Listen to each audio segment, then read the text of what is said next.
কোমরে ব্যথা হলেই আপনারা ভাবেন হয়তো যে কোমরে হয়তো কোনো কারণে নার্ভ চাপ খাচ্ছে বা পায়ের দিকে ছড়ালে অনেক সময় ভাবেন sciatica র ব্যথা বা ডিস্কে কোনো সমস্যা হয়েছে।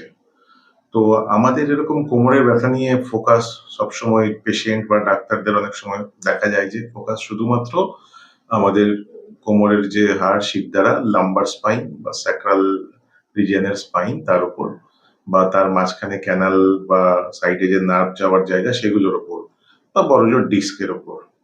তো কোমরের ব্যথার এইসব নানা রকম কারণ তো আমাদের অলরেডি জানা আছে।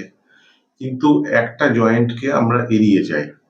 সেটা খুবই কমন সেখান থেকে ব্যথা হওয়া সেটা হলো স্যাক্রোইলিয়াক জয়েন্ট। তো স্যাক্রোইলিয়াক জয়েন্ট কি? স্যাক্রোইলিয়াক জয়েন্ট হলো কোমরের হাড় যেখানে ওই পেলভিস বা হিপ বোনের সাথে সংযোগ হচ্ছে। মানে স্যাক্রাম কোমরের হাড়ের অংশ সেখানের সাথে ওই পেলভিসের যে ইলিয়াম বলে পার্টটা বোনের মানে ওই হিপ বোনের সেইটা যেখানে সংযোগস্থল সেটাকে স্যাক্রোইলিয়াক জয়েন্ট বলে। তো এই স্যাক্রোইলিয়াক জয়েন্ট কিন্তু ব্যথার একটা সোর্স হতে পারে। তো এই ব্যথার সোর্স স্যাক্রোইলিয়াক জয়েন্ট কিনা এবার তার জন্য নানা রকম হিস্ট্রি আছে, এক্সামিনেশন আছে, সেইগুলো আজকে জানবো। আর হলে কি কি উপায় আছে সংক্ষেপে বলবো, কারণ তার পেছনের কারণের ওপর অ্যাকচুয়ালি ডিপেন্ড করে যে উপায় কি।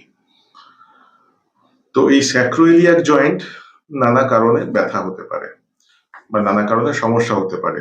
একটা হলো ইডিওপ্যাথি, মানে কোনো কারণ ছাড়াই হতে পারে। মেডিকেলে এরকম একটা টার্ম আছে ইডিওপ্যাথিক বলে, মানে কোনো কারণ ছাড়া।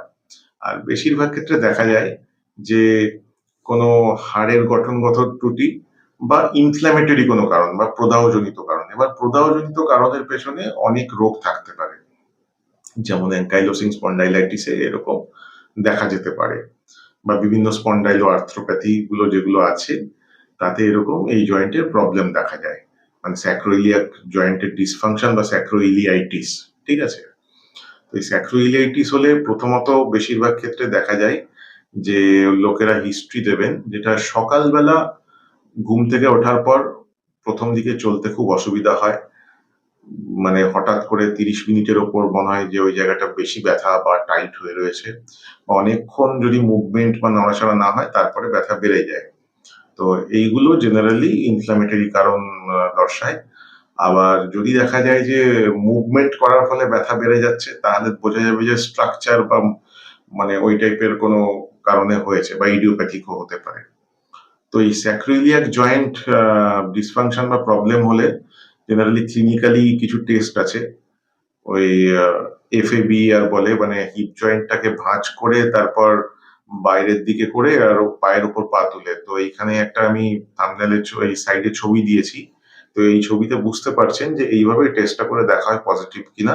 আর তাছাড়াও আরো অনেক টেস্ট আছে, ইওম্যান, গেন্সলেন এরকম নানা রকম টেস্ট আছে বা পেলভিস কম্প্রেশন ডিস্ট্রাকশন এরকম নানা রকম টেস্ট করে ক্লিনিক্যালি বোঝা যায় যে ওই জয়েন্টে প্রবলেম আছে কিনা।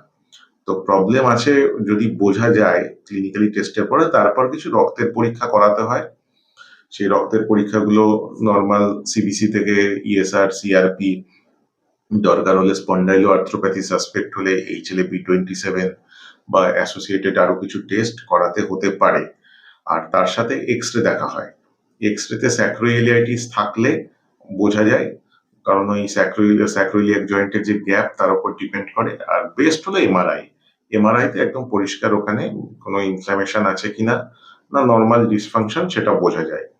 তো এরকম স্যাক্রোইলিয়াক জয়েন্টে কোনো সমস্যা যদি থাকে, এরকম যদি ধরা পড়ে, এবার তারপরে যে চিকিৎসাটা সম্পূর্ণই যে তার পেছনে যে কি কারণ তার উপর। যদি ইনফ্ল্যামেটরি কারণ হয় তাহলে প্রথম অবস্থায় ওষুধ-টষুধ এরকম এগুলো খেয়ে, মানে খাবার ওষুধ এরকম টানা খেতে হবে। আর যদি অ্যাঙ্কাইলোসিং স্পন্ডাইলাইটিস সাথে থাকে তার জন্য তো ওষুধ আছে, সেগুলো খেয়ে যেতে হবে।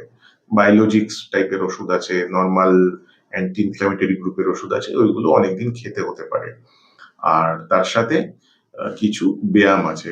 ওই সেগুলো ফিজিওথেরাপিস্টরা দেখিয়ে দেবেন বা ইলেকট্রোথেরাপি বা শেক টাইপের জিনিস হয় মেশিন দিয়ে, সেগুলো হয়। স্যাক্রোইলিয়াক জয়েন্ট ডিসফাংশনেরও ওভারঅল প্রথম দিকের ট্রিটমেন্ট কিছু একই। হ্যাঁ, এখানে বায়োলজিক্স বা ওই টাইপের কোনো স্পেসিফিক ওষুধ লাগে না। নরমাল অ্যান্টি ইনফ্ল্যামেটরি গ্রুপের ওষুধ বা ব্যথার ওষুধ, তার সাথে ব্যায়াম এগুলো ফলো করলে অনেকটা কমে যায় বা কিছুটা কমে। এবার তার পরবর্তীতে যেটা করা হয়, যেটা নিয়ে আমি আজকে ফোকাস করব, অনেকে সেটা করাতে চান না, সেটা হলো স্যাক্রোইলিয়াক ডিসফাংশন, জয়েন্ট ডিসফাংশন থাকলে ইনজেকশনে খুব ভালো কাজ দেয়। এমনি লোকাল স্টেরয়েড জাতীয় যে ইনজেকশন স্যাক্রোইলিয়াক জয়েন্টে দেওয়া যায়, সেটা নর্মাল ব্লাইন্ড ভাবে অনেকে দেন, তবে বেস্ট হলো আল্ট্রাসাউন্ড বা সিআরএম গাইডেড দেওয়া।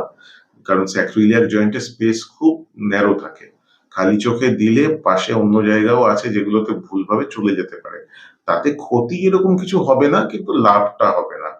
তাই স্যাক্রোইলিয়াক জয়েন্ট ডিসফাংশন হলে যে ইনজেক্টেবল প্রসিডিওর গুলো আছে, সিআরএম বা আল্ট্রাসাউন্ড গাইডেড, এগুলো খুব ভালো কাজ দেয়। সাথে ব্যায়াম, মেশিনের শেক আর এই ওষুধ, এইগুলো খেলে এই স্যাক্রোইলিয়াক জয়েন্টের ডিসফাংশন অনেকটা কমে যায়।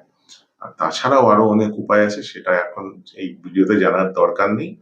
তো জানলেন যে কোমরের ব্যথা মানে ওরকম শুধু আমাদের শিরদাঁড়ার ওপরের দিকটা বা ডিস্ক বা নার্ভ এসবে ফোকাস করলে হবে না, আমাদের স্যাক্রোইলিয়াক জয়েন্টও ভালো করে চেক করতে হবে, বা সেই কারণ থাকলে সেটাকে ট্রিট করতে হবে। আর আমি ডক্টর অনুরাগ বিশ্বাস, আমার চ্যানেল মেড ইজি ফর ইউতে এরকম ছোট্ট ছোট্ট টপিক নিয়ে আমি আসতে থাকবো। সাথে থাকবেন, আর চ্যানেলটা সাবস্ক্রাইব করবেন, ভিডিওটা লাইক আর শেয়ার করতে ভুলবেন না। নমস্কার, আবার দেখা হবে।